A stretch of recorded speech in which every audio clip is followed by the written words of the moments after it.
श्रीगोंद्यात विराट हिंदू संमेलन उत्साहात संपन्न. शहरातील श्री संत शेख मोहम्मद महाराज मंदिर परिसरात रविवारी दिनांक 15 रोजी सायंकाळी आयोजित करण्यात आलेले विराट हिंदू संमेलन मोठ्या उत्साहात व उत्स्फूर्त प्रतिसादात पार पडले. हिंदू धर्म, संस्कृती आणि समाजातील एकात्मता दृढ करण्याच्या उद्देशाने या संमेलनाचे आयोजन करण्यात आले होते. या संमेलनानिमित्त काळकाई चौक येथील कालिका माता मंदिर परिसरातून भव्य रॅली काढण्यात आली. झांज पथक, लेझिम तसेच पारंपरिक वाद्यांच्या गजरात निघालेल्या या मिरवणुकीत जय श्रीरामच्या घोषणांनी संपूर्ण शहर दुमदुमून गेले. विविध पारंपरिक वेशभूषेत लहान मुलांपासून महिलांपर्यंत सर्वांनी मोठ्या उत्साहाने सहभाग घेतला. ही मिरवणूक शनी चौक मार्गे श्री संत शेख मोहम्मद महाराज मंदिर पटांगणात दाखल झाली. मिरवणूक आल्यानंतर ह.भ.प. रामगिरीजी महाराज यांनी प्रथम संत शेख मोहम्मद महाराजांचे दर्शन घेतले. त्यानंतर कार्यक्रमास सुरुवात करण्यात आली. कार्यक्रमाच्या प्रारंभी रवींद्र जंजिरे यांनी प्रास्ताविक करताना संत परंपरेचे महत्त्व अधोरेखित केले. संत शेख मोहम्मद महाराज यांनी वारकरी संप्रदायाच्या माध्यमातून सर्व जातीपातीतील लोकांना एकत्र आणण्याचे कार्य करत समाजात एकात्मतेचा संदेश दिला असे त्यांनी सांगितले. प्रमुख वक्ते कृष्णाजी घरोटे यांनी राष्ट्रीय स्वयंसेवक संघाच्या कार्याचा आढावा घेत संघाची शिस्त, राष्ट्रभक्ती आणि सेवा ही वैशिष्ट्ये अधोरेखित केली. भगवा ध्वज हा आपल्या इतिहासातील पराक्रमाचे प्रतीक असून देश-विदेशात संघाचे जाळे विस्तारले असून विविध सेवा प्रकल्पांद्वारे समाजकार्य सुरू असल्याचे त्यांनी नमूद केले. संमेलनाचे प्रमुख मार्गदर्शक रामगिरीजी महाराज यांनी आपल्या मार्गदर्शनपर भाषणात सनातन धर्माचे महत्त्व स्पष्ट केले. सनातन म्हणजे नित्य, स्थिर आणि अचल तत्व असून अनेक संत महापुरुषांनी या धर्माचे रक्षण केले आहे. समाजात जागृती आणि संघटनाची गरज असल्याचे त्यांनी सांगितले. तसेच छत्रपती शिवाजी महाराज यांच्या कार्यामागे संत परंपरेचे मार्गदर्शन होते, त्यामध्ये संत शेख मोहम्मद महाराज यांचाही आशीर्वाद असल्याचा उल्लेख त्यांनी केला. या संमेलनात शहर व परिसरातील मोठ्या संख्येने हिंदू समाजातील नागरिक, महिला व युवक उपस्थित होते. कार्यक्रमानंतर उपस्थितांसाठी महाप्रसादाचे आयोजन करण्यात आले होते. हिंदवी स्वराज्याची स्थापना करण्याकरता छत्रपती शिवाजी महाराजांना जन्म घ्यावा लागला. छोट्याशा मूळभर असणाऱ्या मावळ्यांनी दिल्लीचं शासन सोडून महाराष्ट्रामध्ये येऊन बसलेल्या औरंगजेबाला त्या जागेवर खिळून ठेवलं. इतरत्र शिरकाव होऊन दिला नाही. हा पराक्रम आहे माणूस. आणि हा पराक्रम छत्रपती शिवरायांनी या सर्व मावळ्यांच्या अंतःकरणामध्ये जागृत केला.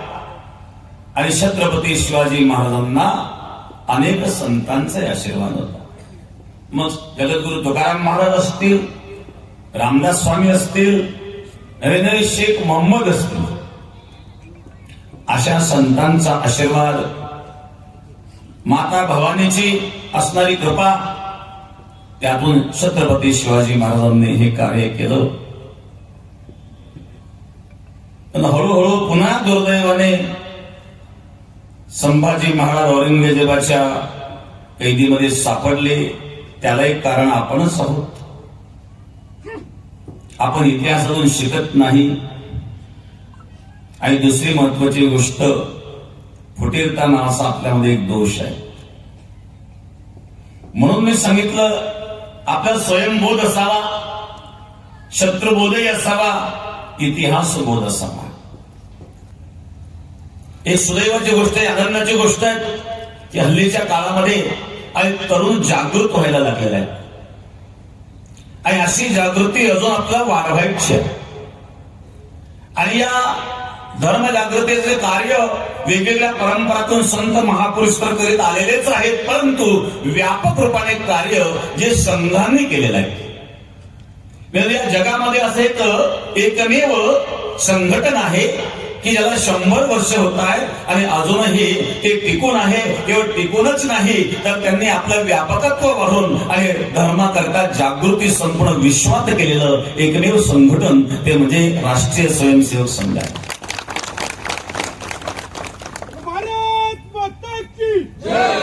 आणि या राष्ट्रीय स्वयंसेवक संघाला 100 वर्ष पूर्ण होत आहेत. हे शताब्दी वर्ष आहे.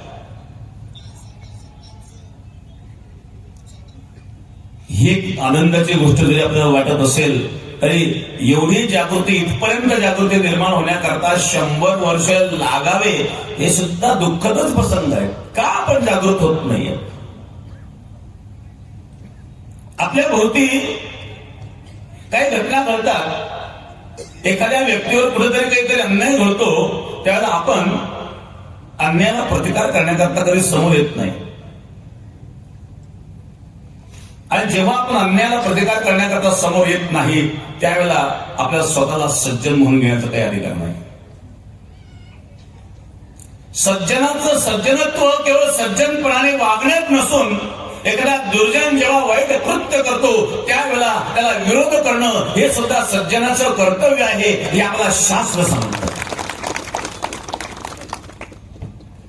ब्रिटिशांचं राज्य आमच्यावर दीर्घकाळ राहिलं अशा प्रकारचे विचार आमच्यामध्ये निर्माण केले गेले. शालेय शिक्षणामध्ये सुद्धा आम्हाला असं शिकवलं गेलं. एका गालात मारल्या दुसरा गाल पुढे करा.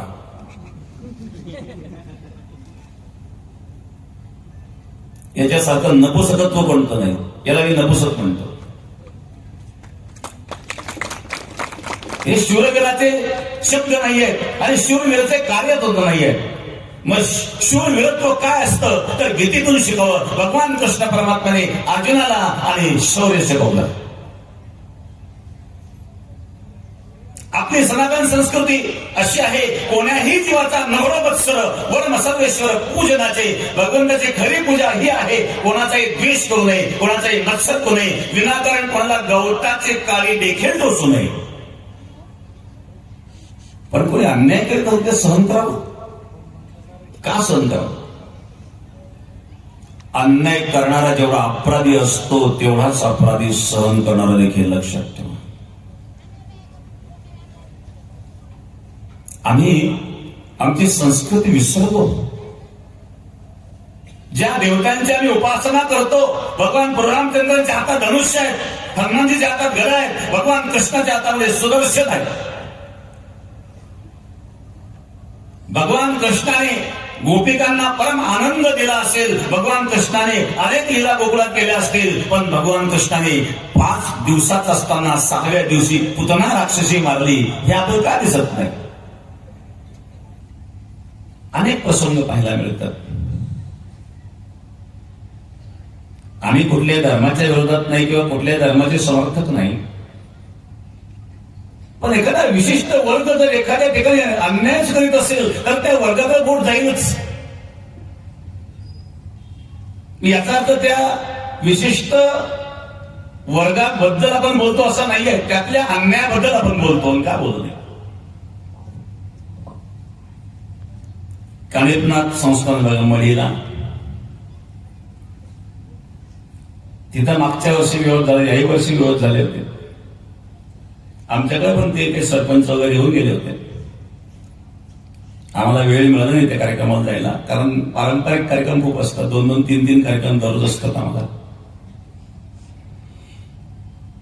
ते कानिपनाथ संस्थांची जी जमीन आहे 300-350 एकर जमीन आहे, त्यातल्या 90 एकर जमिनीवर वक्फ बोर्डाने कब्जा केलेला आहे, दावा ठोकलेला आहे. वक्फ बोर्ड म्हणजे काय? वक्फ म्हणजे दान. ज्याने कोणी दान दिलेलं असेल त्या दिलेल्या दानाचं व्यवस्थापन करण्याकरता जे बोर्ड स्थापन केलेलं वक्फ बोर्ड म्हणतात. मग कानिपनाथ देवस्थानची 90 एकर जमीन तुम्हाला कोणी दान दिली? बरं दान दिलेलं तुम्ही पेपर दाखवा. मग दिलेली दान दिलेली नसताना जर तुम्ही कब्जा करता तर तुम्ही वक्फ बोर्ड नसून भूमाफिया बोर्ड तुम्हाला काय म्हणू नये? बरं तुम्हाला पण दान दिलेच नाही ना. दिलेल्या दानाचं व्यवस्थापन करण्याकरता कोणाचा विरोधच नाहीये. आज देशामध्ये 40 लाख एकर जमिनीवर वक्फ बोर्डाचा कब्जा गाव आहे. अनेक ठिकाणी दावे गेलेत. सप्तशृंगी मंदिर वणीला तिथं सुद्धा वक्फ बोर्डाने दावा ठोकला. कर्नाटकमध्ये एक 2000 वर्षाचं मंदिर होतं. 2000 वर्षापूर्वीच ज्यावेळेला इस्लामची उत्पत्ती नव्हती त्याच्या आधीच बांधलेलं मंदिर, त्याच्यावर बुडवलं. एखादा संपूर्ण गावावरच दावा ठोकला. हा एक एखाद्या धर्माबद्दलचा विषय नाहीये. माझं तर मत असं आहे की मुस्लिम धर्मामध्ये असणारे जे कोणी सज्जन लोक आहेत त्यांनी पुढे येऊन याला विरोध केला पाहिजे. त्यांनी काय विरोध करू नये. ज्या ज्या कुवृत्ती हिंदू धर्मामध्ये निर्माण झाल्या, विकृती निर्माण झाल्या, त्यावेळेला आपल्याही या समाजामध्ये समाजशोधक निर्माण झाले. संशोधन करून त्या कुवृत्तींच्या विरोधात बंड पुकारलं. मग एखाद्या धर्मामध्ये जर काही कुवृत्ती असतील तर त्याच धर्माच्या लोकांनी पुढे येऊन त्या कुवृत्ती नष्ट केल्या पाहिजे. आणि त्यांनी जर केल्या नाही तर दुसऱ्याला बोलायची पाळी येणारच. मग या गोष्टी ज्या घडतात याला कोण जबाबदार आहे? आपण संघटित नाही हे मुख्य कारण आहे. माग एक प्रकार घडला सुप्रीम कोर्टामध्ये. सुप्रीम कोर्ट गवई साहेब त्यांच्यावर एका वकिलांनी चप्पल फेकली होती कोर्टावर, सुप्रीम कोर्टावर. हा प्रकार घडला ना, सर्व चॅनलला बातम्या होत्या. का लागली त्यांच्यावर? ठीक आहे, सुप्रीम कोर्ट आहे, न्यायाधीश आहे, सन्मान केला पाहिजे. परंतु त्यांनी असं का केलं? असं का करण्याच्या पाठीमागे कारण काय होतं? त्याच्या पाठीमागे कारण एक होतं की मध्य प्रदेश मधली केस होती कोर्टासमोर खजुराहो मंदिराची. खजुराहो मंदिर हे 2000 वर्षापूर्वीचं बांधलेलं मंदिर आहे. 2000 वर्षापूर्वीचं बांधलेलं मंदिर. मुघल शासन काळामध्ये त्यावर हल्ले झाले, काही मूर्त्या तोडफोड केल्या, अनेक मंदिरात मूर्त्या तोडफोड केल्या, औरंगजेबाने तोडफोड केलेल्या आहेत. ते जर मानावंच लागेल ना. कोणत्या जातीचं आहे, कोणत्या धर्माचं आहे महत्वाचं नाही, ते घडलेलं आहे. त्यामध्ये भगवान विष्णूची जी मूर्ती आहे, भगवान विष्णूची मूर्ती जी होती त्या मूर्तीचं मुंडकं तोडलेलं होतं. तर एकाने याचिका दाखल केली कोर्टामध्ये की ती मूर्ती सरकारने दुरुस्त करावी. हा हिंदूंच्या भावनेचा विषय आहे आणि तशा प्रकारचा कायदाही आहे. एखादी पुरातन वास्तू असेल, शिल्पकला असेल, तिची जोपासना करणं आणि त्याला लागणारा खर्च करून ती दुरुस्ती करणे सरकारचं काम आहे. ही जबाबदारी सरकारची. असा कायदा आहे. त्या कायद्यानुसार आग्र्यामध्ये जो ताजमहल आहे, मार्बलचा ताजमहल आहे, त्या ताजमहलला काळेपणा येऊ नये आणि म्हणून त्याला मुलतानी माती लावली जाते. मुलतानी मातीचा त्यावर लेप घेऊन ती सफाई केली जाते. आणि हा खर्च कोण करतं? हा खर्च सरकार करतं. औरंगजेबाची जी कबर आहे तिची दुरुस्तीचा खर्च सरकार करतं. ज्या औरंगजेबाने आपल्यावर अत्याचार केले त्याच्या कबरीचा खर्च जर सरकार करतं, ताजमहलचा खर्च जर सरकार करतं, तर खजुराहो मंदिराच्या मूर्तीची दुरुस्ती सरकारने करावी अशा प्रकारची मागणी कोर्टामध्ये जर केली असेल तर त्यात गैर काय बरं? कोर्टाने कायदेशीर बाजू बोलावी ना. कोर्टाने उत्तर काय दिलं? कोर्टाने उत्तर दिलं की तुमच्या विष्णूला जाऊन भेटा, की तुमचं मुंडकं तुम्ही नीट करा.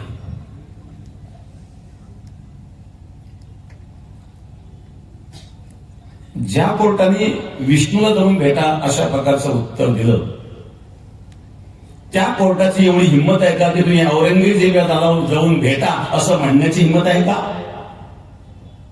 का नाही म्हणू शकतो तुम्ही? किंवा ताजमहलची दुरुस्ती जर सरकार करतं तर तुम्ही सरकारला का म्हणू शकत नाही असं की तुम्ही शहाजहान राजाला जाऊन भेटा, तुमची दुरुस्ती, ताजमहलची दुरुस्ती तुम्ही करा? असं जर तुम्ही म्हणू शकत नसाल तर विष्णूला जाऊन भेटा असं म्हणण्याचा उद्देश तुमचा काय आहे? याचा अर्थ उच्च पदावर जर एखादा अनाधिकारी मनुष्य गेला तर शेवटी अशा प्रकारचे शब्द प्रयोग त्याचे निघतात आणि शेवटी त्याचा परिणाम समोर येतो आणि त्याचा परिणाम म्हणून त्या वकिलांनी चप्पल फेकावली. या ठिकाणी न्याय व्यवस्थेवर सुद्धा प्रश्न निर्माण होतो. न्याय व्यवस्था पवित्र आहे, पण त्या न्याय व्यवस्थेच्या ठिकाणी बसलेल्यांनी ती पवित्र पाळायला नको का? काम आहे आपण पवित्र पाळू नये बरं. आणि म्हणून असे प्रसंग जेव्हा डोळ्यासमोर येतात वेगवेगळ्या क्षेत्रामध्ये, 7-8 दिवसापूर्वी काही सिल्लोडची मुलं आली होती आमच्याकडे. संभाजीनगर जिल्ह्यामध्ये सिल्लोड तालुका आहे. त्या सिल्लोड तालुक्यामध्ये असणारी काही मुलं, एक छोटस गाव होतं आणि छत्रपती शिवाजी महाराजांची जयंती ते साजरी करीत होते. शिवजयंती साजरी करीत असताना त्यांच्यावर प्राणघातक हल्ले केले गेले. आताशी घडलेली घटना आहे. ती 8-10 दिवसापूर्वी मुलं आमच्याकडे येऊन गेले आणि अक्षरशः ज्यांनी प्राणघातक हल्ले केले त्यांच्या विरुद्ध पोलीस केस सुद्धा नोंदवायला तयार नव्हते. प्रशासन जेव्हा जबाबदारीपासून दूर होत आहे, प्रशासन आपली जबाबदारी पार पडत नाही, अन्याय घडतात त्यावेळेला कधी कधी आणि समाजच मग कायदा हातात घेतो. ह्या घटना घडतात. मग अशा वेळेला आपण जागृत असणं महत्वाचं आहे. मी पुन्हा सांगेन, संतांनी हाच संदेश आपल्याला दिलेला आहे की कोणावरही कधीही अन्याय करू नये, पण अन्याय सहन करावा असं संत मुळीच सांगत नाही. तुकाराम महाराजांनी तर कठोर भाषेमध्ये तारण केलेलं आहे, अन्यायाशी राजा न करिता दंड. हे तुकाराम महाराज शब्द आहेत, माझे शब्द नाही आहे. अन्यायाशी राजा न करिता दंड, बहुत ते दंड पिळतील, हे तुकाराम महाराज शब्द आहेत.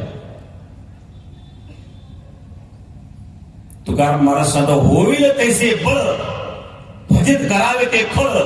हा संतांचा आदेश आहे. मग संत सांगत नाही कोणी अन्याय करते सहन करा.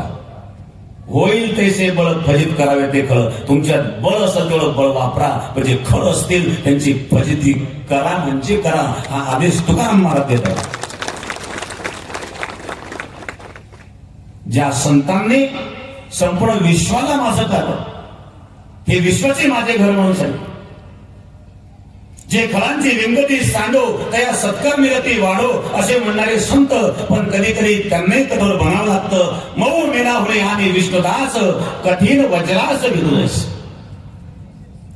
आम्ही मृदू आहोत, मेणापेक्षा मृदू आहोत, पण कठीण आहोत तर वज्रापेक्षाही कठीण आहोत.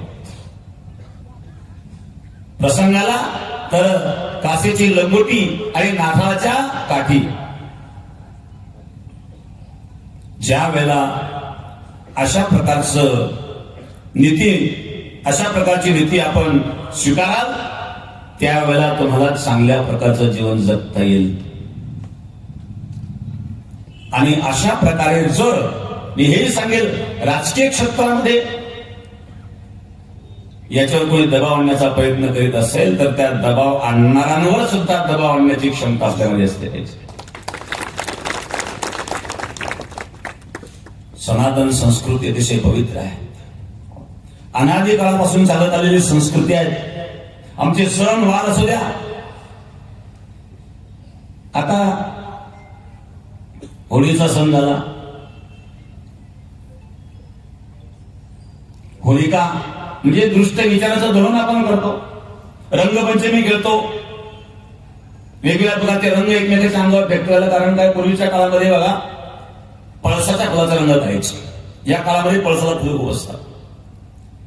पळसाच्या फुलाचा रंग करून आपल्या अंगावर फेकण्याचा उद्देश असा आहे की पळसाचे फुलं हे त्वचारोग नाशक आहेत. आता उन्हाळा लागलेला आहे. उन्हाळ्यामध्ये उष्णता वाढते, घाम येतो. घाम आला की घामोळे येतात. त्या घामोळ्या होऊ नये म्हणून आपण काय केलं पाहिजे, पळसाचे फुलं पाण्यात भिजवून त्या पाण्यात जर स्नान केलं तर आपल्या शरीरामध्ये ती रोग प्रतिकार शक्ती निर्माण होते. पुढे होणाऱ्या घामोळ्या टळतात. कारण पळसाचे फुले त्वचा रोग नाशक आहेत. निसर्गाशी समतोल राखणारी आपली संस्कृती आहे. कोजागरी पौर्णिमेला आपण काय करतो, चंद्राच्या प्रकाशामध्ये दूध आटवतो. का? त्यातलं एक विज्ञान आहे. गीतेमध्ये भगवान सांगतात यच्चंद्रस्य चर्म तत्तेजोदिद्धिमामकाम गामाविश्य भूतानि धारयामहो जसाः पुष्णामि चौषधि सर्वा सोमो भूत्वा रसात्मकाः. सोमो भूत्वा रसात्मका. सोम म्हणजे चंद्र. वनस्पतीमध्ये जे औषधी गुण येतात ते चंद्राच्या प्रकाशातून येत असतात. पुष्णामीच्या औषधी सर्वा. वनस्पतीमध्ये जे औषधी गुण आले ते कुठून आले? सोमो भूत्वा रसात्मकाः. सोम म्हणजे चंद्र. चंद्राच्या प्रकाशातून वनस्पतीमध्ये औषधी गुण येतात. आयुर्वेदामध्ये विशिष्ट नक्षत्रावर विशिष्ट वनस्पती खायला सांगतात. त्याचं कारण हे आहे की त्या नक्षत्रावर चंद्राची असणारी स्थिती आणि त्याचा पडणारा त्या वनस्पतीच्या रसतत्वांवर प्रभाव. कोजागरी पौर्णिमेला त्याचा होणारा स्राव अधिक असतो, म्हणून त्या पौर्णिमेला जर रात्री आपण त्या प्रकाशात दूध प्राशन केलं तर रोग प्रतिकार शक्ती वाढते. आरोग्याकरता किती आवश्यक आहे. पण संक्रांतीला आपण तिळगुळ वाटतो, त्याला हिवाळा असतो, हिवाळ्यामध्ये थंडी असते. थंडीच्या कालावधीमध्ये आपल्याला स्निग्ध पदार्थाची आवश्यकता असते आणि सर्वात स्निग्धता कोणत्या पदार्थात असते? ते तिळामध्ये आहे. म्हणून स्निग्ध पदार्थ आपण त्याला खायला पाहिजे. गुळ हा उष्ण असतो, कारण हिवाळ्याच्या काळामध्ये उष्ण पदार्थ खाल्ले पाहिजे. स्निग्ध आणि उष्ण या दोन पदार्थांची आपल्या शरीराला आवश्यकता असते आणि म्हणून तीळ आणि गुळ आपण त्या ठिकाणी वाटतो. आपली प्रत्येक संस्कृती आहे, या संस्कृतीमध्ये प्रत्येक असणाऱ्या रूढी परंपरा आहेत. त्या सर्व रूढी परंपरा आपल्याला निसर्गाशी जोडायला शिकवतात. आज आपण निसर्गाचा ऱ्हास करतोय, स्वतःला विद्वानवादी म्हणवतो, स्वतःला प्रगतशील म्हणवतो, पण ही प्रगती नसून हे सृष्टीचा प्रलय करण्याची वेळ या ठिकाणी पुढे येणार आहे. कारण आपण सृष्टीचं दोहन करतोय, प्रकृतीचं दोहन करतोय, प्रकृतीला देत नाहीये. आपण जर गायीला चारा घातला नाही आणि दोहन करीत राहिलो तर त्या गायीच्या स्तनातून दूध निघणार नाही, रक्त निघायला लागेल आणि कालांतराने ते रक्त सुद्धा बंद होईल. तसं आपण प्रकृतीचं दोहन करतोय, प्रकृतीला काही देत नाहीये आणि त्याचा स्वतःला आपण विकासवान समजतोय. 100 वर्ष लोक जगायचे, आता 50च्या पुढे जगणं मुश्किल आहे. लोक म्हातारे होतच नाही, कारण म्हातारा होईपर्यंत जगत नाही. ही दुर्दैवी घटना. याला कारण आहार विहार. मग कुठं प्रगती आहे? आपण आपल्या संस्कृतीपासून लांब चाललोय. मग आपली संस्कृती आपण जाणून घ्या, समजून घ्या. वास्तविक शालेय शिक्षणातून हे शिक्षण द्यायला पाहिजे, दिलं गेलं पाहिजे. हे दिलं गेलं नाही, म्हणून आजच्या तरुणाला आपल्या संस्कृतीचं ज्ञानच राहिलं नाही. ज्या आईचा एक मुलगा डॉक्टर, एक मुलगा प्राध्यापक आणि ते रस्त्यावर भीक मागतायत, यापेक्षा दुर्दैव काय असू शकतं? ही आमची संस्कृती शिकवते आम्हाला. आम्हाला तर शिकवले मातृदेवो भव, पितृदेवो भव, आचार्य देवो भव, अतिथी देवो भव. माता पित्याची सेवा करायला सांगितली आहे.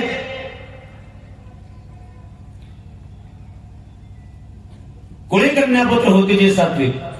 आपल्या हिता दोष लागता धन्य माता पिता दयाचिया. माता पित्यांना धन्यता दिलेली आहे, माता पित्यांची सेवा सांगितलेली आहे.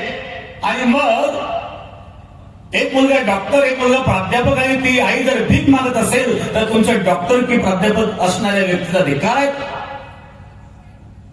कोणती संस्कृती शिकलात तुम्ही? माणसाला एवढेही शिकू नये की आई बाबाला घराच्या बाहेर काढून घेण्याची बुद्धी निर्माण व्हावी. त्यापेक्षा अशिक्षित बरे, जे मोलमजुरी करतात पण आई बाबाला सांभाळतात. ही वास्तविकता नाकारता येईल का? याला कारण आम्हाला कधी रामायण शिकवलं नाही, कधी महाभारत शिकवलं नाही. रामायणामध्ये भगवान प्रभुरामचंद्राने पितृवचनाचं पालन करण्याकरता राज्याचा त्याग केला. महाराज रघुकुल रीत सदा चली आई, प्राण जाय परी वचन न जाय. प्राण गेला तरी चालेल पण शब्द बदलणार नाही. पितृवचनाचं पालन करण्याकरता राज्याचा त्याग केला. हा आदर्श जर शाळेत मुलांना शिकवला तर ते मुलं मोठी झाल्यावर आपल्या आई बापाला घराच्या बाहेर काढून देणार नाही. महाराज श्रीरामपूर, आमचं संस्थान श्रीरामपूर तालुक्यामध्ये येतं, तिथे एक वृद्धाश्रम आहे. एक पुण्याचा एक वयस्कर मनुष्य होता. आता वृद्धाश्रमात म्हातारेच असतात, मुलांनी काढून दिले. त्या म्हाताऱ्याचा मृत्यू झाला. त्याला एक मुलगी होती. त्या ठिकाणी असणाऱ्या वृद्धाश्रमाचे जे काही व्यवस्थापक होते त्यांनी त्या मुलीला फोन केला की अशा सेवेला तुमच्या वडिलांचा मृत्यू झालेला आहे, तुम्ही येऊन जा. त्या मुलीने सांगितलं मला वेळ नाही, तुम्ही विधी करून घ्या आणि अस्थी मला कुरिअरने पाठवून द्या. कुठे चाललोय आपण? ही वस्तुस्थिती शहरामध्ये फार भयानक परिस्थिती आहे. आणि म्हणून जी संस्कृती आपल्याला आमच्या ऋषीमुनींनी साधू संतांनी दिली, शास्त्रामध्ये ज्या संस्कृतीचं वर्णन केलं त्या संस्कृतीचं पालन करणं, सांभाळून करणं हे आमचं कर्तव्य आहे. धर्माचे पालन करणे पाखंड खंडन, धर्माचं पालन प्रत्येकाने करावं. आणि प्रत्येकाची उपासना पद्धती वेगळी असू शकते, कोणी कोणत्याही धर्माचा असू दे, पण त्या धर्मामध्ये जर काही विकृती असेल तर त्या विकृतीच्या विरोधामध्ये त्यांनी उठावं आणि बंड पुकारावं, तरच समाज व्यवस्थापन नीट चालेल, टिकेल. जर आपण एकमेकाबद्दल आदर भावने राहिलो, कुटुंब व्यवस्थापन जर आपलं टिकलं, कुटुंब व्यवस्थापन तोडण्याचे प्रयत्न आजपर्यंत ब्रिटिश काळापासून होत चाललेले आहेत. आई वडिलांबद्दल, भावाभावांबद्दल, एकमेकांबद्दल आदरभाव ठेवा. आपल्या संस्कृतीचं आपण पालन करावं. वेद, शास्त्र, संत वचन नाही आपल्याला शास्त्र अभ्यासता येत तर संत वचन, संत महापुरुषांनी जो उपदेश आपल्याला केलेला आहे त्या उपदेशाला जर आपण आपल्या जीवनामध्ये उतरवण्याचा प्रयत्न केला तर आपलं जीवन सफल होईल, धन्य होईल, आनंदमय होईल. अशाच प्रकारे एकता आपली निर्माण हो. सर्वांनी एकत्रित येऊन जर एखाद्या व्यक्तीला अन्याय होत असेल तर त्या व्यक्तीच्या बाजूने आपण सर्वांनी उभं राहावं आणि आपल्या धर्माचं पालन करावं. हेच मत या ठिकाणी व्यक्त करतो आणि वाणीला विश्राम देतो. हिंदू संमेलन आयोजित करण्याचा उद्देश म्हणजे आपली हिंदू धर्माची संस्कृती, सनातन संस्कृती ही तरुणांमध्ये सर्वांमध्ये रुजावी. कारण अलीकडच्या काळामध्ये हिंदू संस्कृती हिंदूलाच कळेना, आपापल्या संस्कृतीचं ज्ञान आपल्याला असावं आणि हा एक मुख्य उद्देश त्याच्या पाठीमागचा आहे. हे समाजाने विकृती जाण्याकरता विकृत समाज हा प्रत्येक काळामध्ये होतो, पूर्वी होता, आजही आहे, पुढे असणार आहे. परंतु जर आपल्या डोळ्यासमोर अशा प्रकारची काही विकृती घडत असेल तर त्याला प्रतिकार करण्याची क्षमता आपण ठेवली पाहिजे. आपण कोणावर कधीच अन्याय करू नये, परंतु कोणी अन्याय करीत असेल तर तो सहन देखील करू नये असं आमचं मत आहे. जाती तेढ निर्माण करणं हे चुकीचं आहे. जातीवाद हाही चुकीचा आहे आणि कोणी कोणत्या जाती असो, ते कोणत्याही धर्माचा असो, साधू संतांनी जातीवाद कधीच मानला नाही. आम्ही ज्या परंपरेमध्ये आहोत, सद्गुरू गंगागिरी महाराजांनी सुद्धा जातीयता कधी मांडली नाही आणि म्हणून जातीयता ही नष्ट झाली पाहिजे आणि जातीभेदाचे आम्ही विरोधात आहोत. हे सकारात्मक विचार हेच आहे की ही जी सनातन संस्कृती आहेत ही फार पुरातन आहेत आणि अतिशय संपूर्ण विश्वाला आपल्यामध्ये सामावून घेणारी आहेत. संपूर्ण विश्वाला आज सगळं विश्व आपल्या भारताकडे पाहत आहेत. याला कारण एकच आहे की हिंदू संस्कृती. हिंदू मनुष्य जगामध्ये कुठेही गेला तरी त्याच्याबद्दल आज जो आदर आहेत याला कारण की त्याच्या रक्तामध्ये ते संस्कार आहेत. फक्त आपण जे काही विसरत चाललेलो आहेत त्या संस्कारांना पुनर्जागृत करण्याची आज आवश्यकता आहे. आणि म्हणून सर्व हिंदू समाजांना मी हेच सांगेल की तरुणांना विशेषतः सांगेल की आपण आपली संस्कृती जाणून घ्या. आपण गीता, ज्ञानेश्वरी, रामायण, महाभारत याचं अध्ययन करा की जेणेकरून आपली संस्कृती आपल्याला कळेल. लोकक्रांती न्यूज करिता व्हिडिओ जर्नलिस्ट किशोर मचे, श्रीगोंदा.